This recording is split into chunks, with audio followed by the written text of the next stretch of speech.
Karibu sana. This is Politics Today hapa Science TV. Tumerudi tena. Hapa tunachapa siasa. Politics Today is a show for you. You can give us a comment on 0111. Hey, that number 9. Hey, I need to confirm that number. Maybe my producer should make it run on the screen. Yeah. So give us your comments. What do you think about the things that we are going to discuss today? So much has happened. Our sign language interpreter today is Irene Chebiwot, and I am with the one and only Secretary General, SG. Free Kenya. Hey, Free Kenya Movement. Yes, Jonah. Yeah, we call you SG sometimes, you know. Yeah. It's like chama kubwa. Is it movement kubwa? Ni kubwa, inataka kubadilisha mambo ya nchi. Yes. Siasa ya nchi, tunataka kuweka siasa mzuri, maisha mazuri. Siasa mzuri, maisha mazuri. Na watu wazuri na watu wako na kitu kwa mifuko zao. Nicholas Oyo, just in case you didn't know. Nicholas Oyo. Jana we seem to have confirmed you are normal. Unajua kama hii economy iko hivi na usahau vitu mbili tatu, then we would have suspected wewe si wa huku. Lakini sasa wewe ni wa nchi. We are normal. Inaitwanga mental tough times. Never last. Yeah, but tough people never last, but tough people do. Yeah, tough people do. I hope you are a tough person. I believe you are. Yeah. By the grace of God, that's why tuko hapa. Lakini saa zingine bwana inachapa. Inakuwa tough sana. Saa zingine inakuwa tough sana, you know, until you wanasema the toughs gets going when the going gets tough. Yes. Yeah, so tunafikiri wewe uko hapo. So, yes, and you know for you it's nothing to prove. Ni kama tumechora picha ya dogi na kimbia na chui amelala anasema nothing to prove. You know, how can I run evidence? Yeah. So what is inside of you is what runs more. True. Yeah, and we need this inside Kenya, I would imagine. Yeah, I hope this country will get to a place where we are going to say that those days, those times, those hard times, I hope we are going to get there. Yeah. I believe we are going to get there. Maybe that's why the king is visiting us, King Charles. Yeah, the king is here. But is he King Charles the 4th, the 5th, the 20th? King Charles the 3rd. Are you sure? Yes, King Charles the 3rd. He just decided to keep his name. I would have hoped he would have gone a bit more.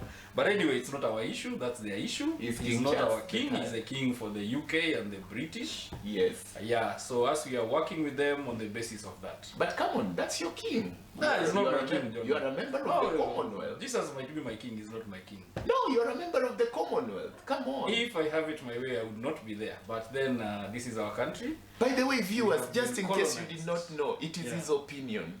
Yeah, it is my view, my opinion. And that's why I said if I had it my way. Just in case King Charles is watching. Yeah. Or Camilla. Yeah, Camilla might watch. Yes. But tell them we don't have a problem. We just want to be as equal to them, just like they have their country. We also have our country, and we want to work in partnership. What are you seeing in this visit? There must be a reason.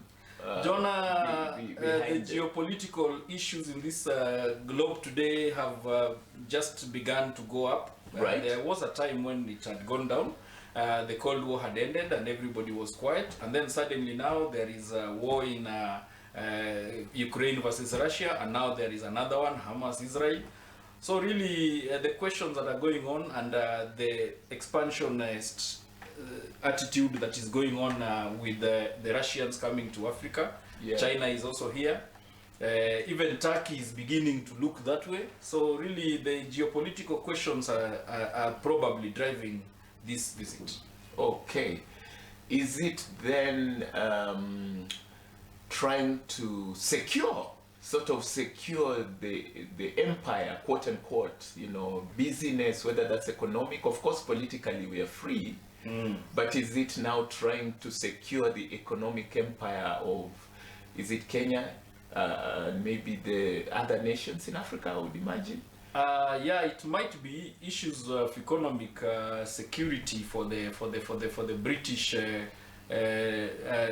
kingdom, which we was said that the sun shall never set on the British kingdom. I don't know if it has set or not, but then the question is this: that they are here probably over those issues because we have a president who has moved a lot, and perhaps that is an issue that is coming up. Maybe they feel that this is a person who maybe will help their cause. You know that, Jonah, the question that we are facing at this point in time, Kenya looks like the blue-eyed boy for the West at this point in time. Why? Because our president seems to be more closer, or our government, let's call it our government policy, seems to be moving towards the West as opposed to the East. But at the same time, our president is visiting the East more. Last two weeks ago, maybe a week, he was in China. And it is on record him saying everything he had wanted to ask even before he asked. The Chinese president had already okayed it and even okayed more. So that tells you that he's also moving east. Let's hope that he's getting his foreign policy right. Because you see the problem with that dalliance of the West and the East, sometimes it might get you to a point where mtaka yote ukosa yote. So it might end up in that situation. Let's hope it doesn't end up that way. I believe that we have a very serious foreign policy. I mean foreign people who understand the foreign policy.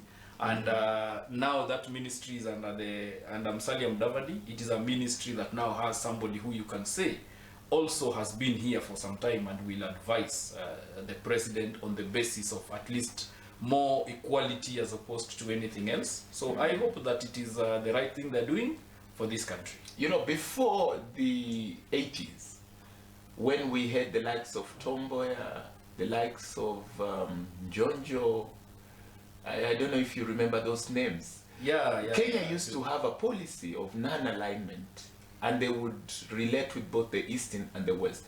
Are you seeing a danger here because of double speak? Because we are seeing the president when he's in Africa, he's talking about Africa. When he goes to the West, he's talking, you know, very much like there. When he goes to the East, he's talking so much like the East. When he goes to, is there a danger in there, or we are still operating on that policy of non-alignment? The problem, Jonah, that we seem to be getting into is that we have not declared ourselves on the policy. And I think, and I'm addressing, and I hope he's watching, the minister now, the minister in charge of foreign affairs. Can we please address this? And I would advise strictly that we take up that policy of non-aligned and we lead the non-aligned movement. When the development of the developments in independence in Africa and what happened, the kind of countries that were in the non-aligned movement included India, which was leading that non-aligned movement, and those kind of countries. So I hope that this is what our country can take up the leadership of that. Ruto, President William Samoei, has the capacity to actually lead that non-aligned movement. We have seen moves that have shown that Kenya can actually take its place in the leadership of this. Let him now go there with a clear policy that is very clear that we are not having a problem with you in the West, we don't have a problem with you in the East, we don't have a problem with you in the Far East or the Far West, if that is there, or wherever. We just want to work as with everyone in this globe, and we don't want to leave anyone behind. It is clear that the UK and the US, now let's talk about the UK, because the UK is in the country right now through their king. Yes. They are positioned in a certain way in the Israeli-Hamas war. Obviously, it is clear they are on, Commonwealth is on, it's more sympathetic to the Israeli side. Now, for our president to make the comment that he made about the Palestinians that are fighting the Israelis being, did he say thugs? just goons or something like that? It's a Jonah, and that's just me, and I'm talking on my own behalf, not on behalf of Science TV or anyone. Right. I think it's very unfortunate for that kind of statement to happen, because the reality of the fact is people are dying from both sides. There is a conflict that is going on that has started way back in 1948 when Israel became a state. There is issues around that. There is issues about the engagement between Israel, Palestinians, and the Gaza Strip and all that stuff. So really, the question must be that if we had an unaligned approach or an unaligned mindset, Oslo Agreement had already reached somewhere, which we felt some time back. Oslo Agreement was saying a two-state solution. And that for me would have been the answer in this question, in my view, looking at the geopolitical situation. But then when you take a side and expect that you're going to meet other people and say that you are supporting or not supporting, it will look very fishy for you. That's why I'm saying Kenya needs to go and make a declaration that it is non-aligned and we are not aligned to any of those forces. And we are going to support humanitarian and try to make sure that war does not happen. We preach peace, and we also try to find a way of resolving conflicts in a more amicable manner. We have resolved conflict in this country before. We are even having national dialogue engagements at this point in time because of that kind of scenarios. So really Kenya, and we have Somalia here, which we have helped a lot. The Eastern Central Africa, where we have participated in matters of ensuring that there is more peace than war. So really the question for me is that we need to take an approach that is non-aligned, that says that we want better for this planet, we want better for every person who is a human being in this country, we want better for people who want better also.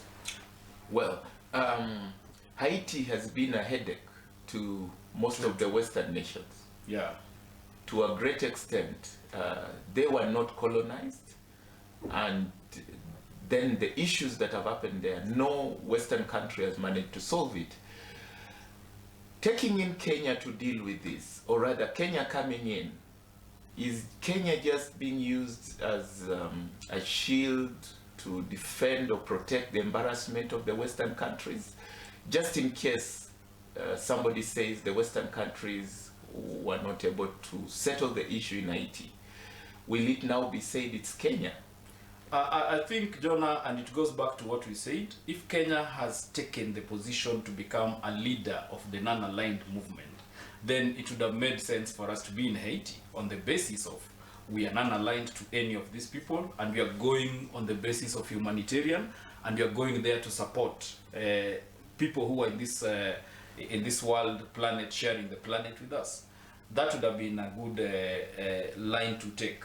But then the question here is that what exactly informed the decision to go to Haiti? I don't think it was our non-aligned position. And that's why, Jonah, it is very important that at this point in time, Honorable Musalia Mudavadi, our chief CS, please take position and clarify the issues about the foreign policy in this country, so that when we are going to Haiti, and I'm not saying it's not a bad thing, it's a bad thing to go or what have you. I'm saying we go on the basis of our own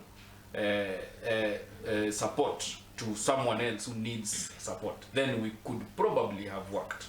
Brazil was there at one point.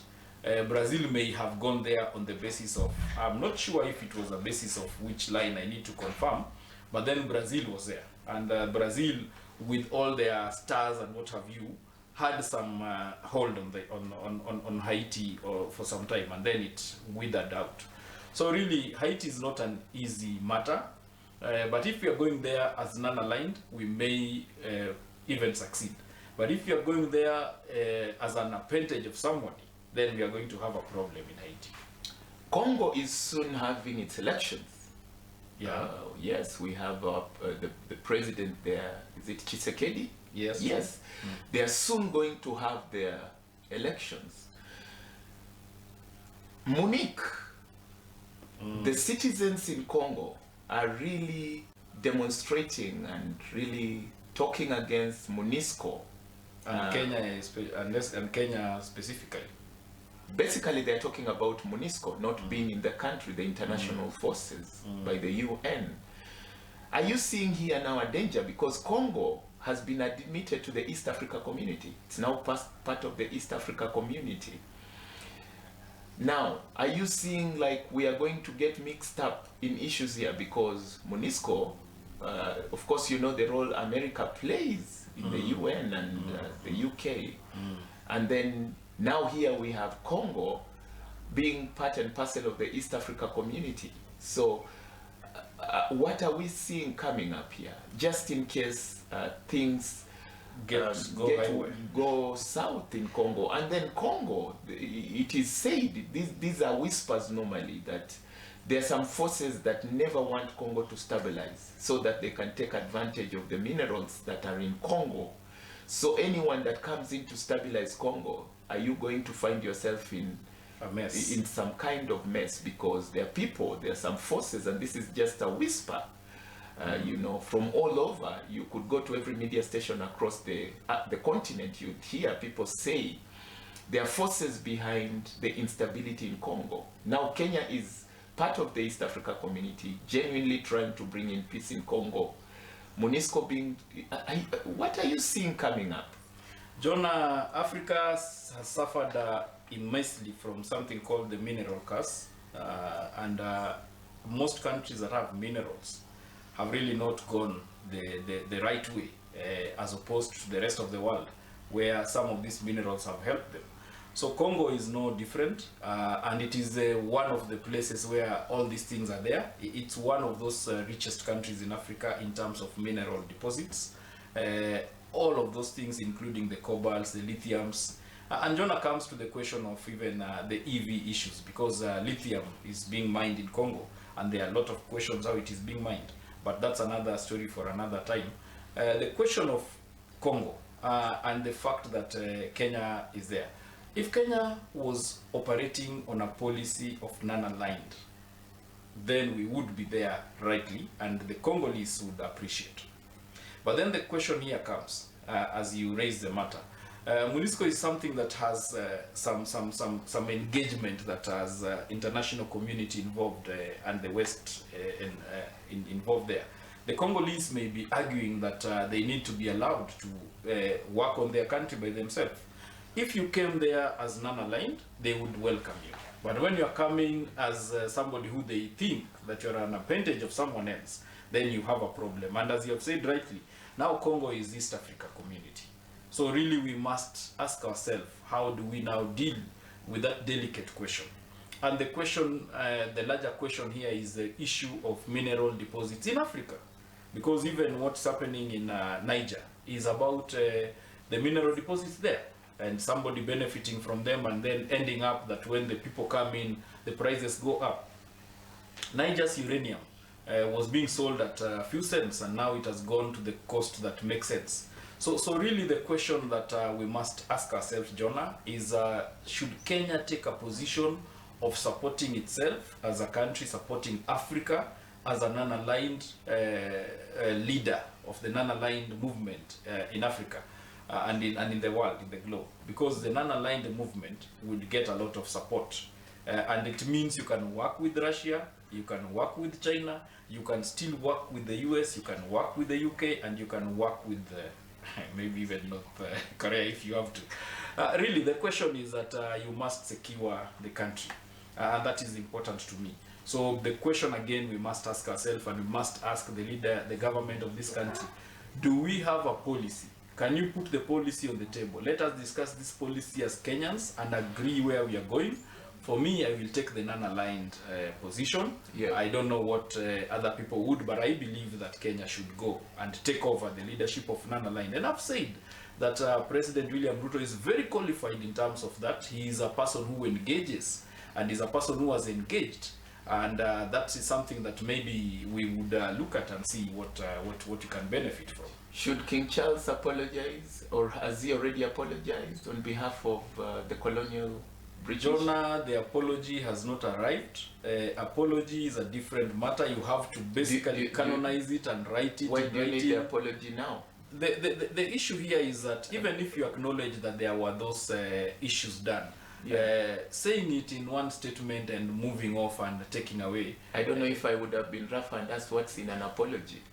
In an apology should be a very clear acceptance that you participated in something that hurt other people. That's opening a Pandora's box, Nicholas. I know it is, but Jonah, the Pandora's box was created by the same people, so they really need to get out of that Pandora's box. It's not a bad time right now because the things have changed. The political, the geopolitical situations have changed.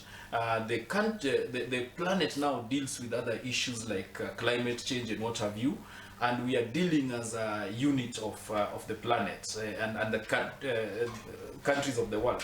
So really, I don't think it is a bad time to take that apology, and maybe earlier it would have been a mess. But it is very clear, Jonah, the cost of colonialism, and it's not just the UK. It actually has to be the French, the UK, the Germans. Actually, the Germans. They apologized in Tanzania. Tanzania. What has happened to them? Did they die tomorrow because they debut? Are they dead? Is German disappeared because of their someone would argue that German was playing in just politics. Politics is also... You're trying to apologize knowing that they are fixing the UK that is in Kenya, not to apologize. Yeah, politics is part of the engagement. Or should I say psychological games? Yeah, we must deal with it. But the question here, Jonah, is this. Yes. You want... it's instructive that the first visit by the King of the England, of Britain, UK, is actually in Kenya. So there is something that is going on that they may not declare to us.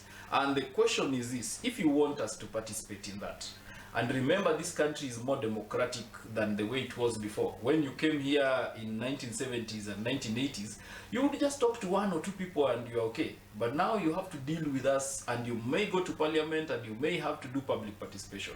And some things that are passed in this country, if they don't go through public participation, they've been thrown out and been said to be unconstitutional. I heard you mention the word repatriation off camera. What is repatriation? Jonah, there is a bit of reparations are about taking us to where we were, agreeing that you're going to put something on the table to try and take us back to where we were, to give us a return of where we were. Some kind of compensation? Yeah, it is a very dicey issue for the UK, because if they agree, the problem is not about them apologizing. The problem is that every person, the UK, is basically, the Britain is basically a colony of colonialism. I mean, it's basically an empire of colonialism. And so, if they agree to make an apology, there is going to be demands across the world. It is going to be India, it is going to be Africa, it is going to be Middle East, it's going to be some areas in even the US was a colony of Britain. So really, that is one of the problems, that you find this apology becomes so hard to swallow. And Jonah, they say, every time when you speak good words, because when you need to swallow them, they might become very bitter. And this is where I think the king is having a problem. Apology is really going to be bitter for them. Okay. Of course, Britain just came from Brexit. Yeah, they are now operating as Britain, not Britain, the EU. But they are very close with the EU, with the European Union. Right. They're not very far from it, even when they are calling themselves Britain themselves. Okay. Yeah. A lot of international manenos there. Yeah. We need to go for a break and now come to the local issues. Someone has been arrested in Kisii. Is it arrested? Why is the governor's office in a stadium? We need to ask Simarati where is his office, and why is it? Are you serious? Is his office in Gusii Stadium? Yeah, the office is in Gusii Stadium. It is a matter that has to be sorted. Why? Why should the governor work from a stadium? We will return to ask him that question. Is Silvanus Osoro in governorship?